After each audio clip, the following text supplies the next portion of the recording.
Praise the Lord. ஒரே ஒரு வசனத்தை கூட காண்பித்து கொடுக்கிறேன். சங்கீதம் 3ஆம் அதிகாரம் 3வது வசனம்.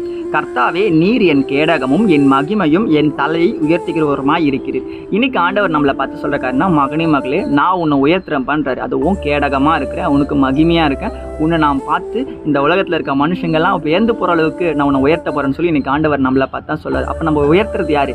ஏசப்பா தான். அப்ப நம்ம யாருக்கு உண்மையா இருக்கணும்? ஏசப்பாக்கு உண்மையா இருக்கணும். இன்னைக்கு நம்ம ஏசப்பாக்கு உண்மையா இருக்கிறோமா? கொஞ்சம் யோசிச்சு பாருங்களேன். இந்த உலகத்துல இருக்க மனுஷங்க நமக்கு நன்மை செய்வாங்க, அவங்க எனக்கு சப்போர்ட் பண்ணுவாங்க, அவன் எனக்கு வேலை வாங்கி தருவான், இவன் எனக்கு உதவி செய்வான், இவனுக்கு பணம் தருவான்னு சொல்லிட்டு நிறைய மனுஷங்களுக்கு நம்ம உண்மையா இருக்கணும். உண்மையா இருக்கிறது தப்பு இல்லை, நம்ம உண்மையா இருக்கணும் தான். ஆனா அவங்க நமக்கு செய்வாங்க, இவன் நமக்கு செய்வாங்க, இவங்க என்ன உயர்த்துவாங்க சொல்லி நம்ம மனுஷங்களை தான் நாடி நாடி போறோம். ஏசப்பா சொல்றாரு, உன்னை உயர்த்துறது மகனே மகளே நான் தான்ட்டு.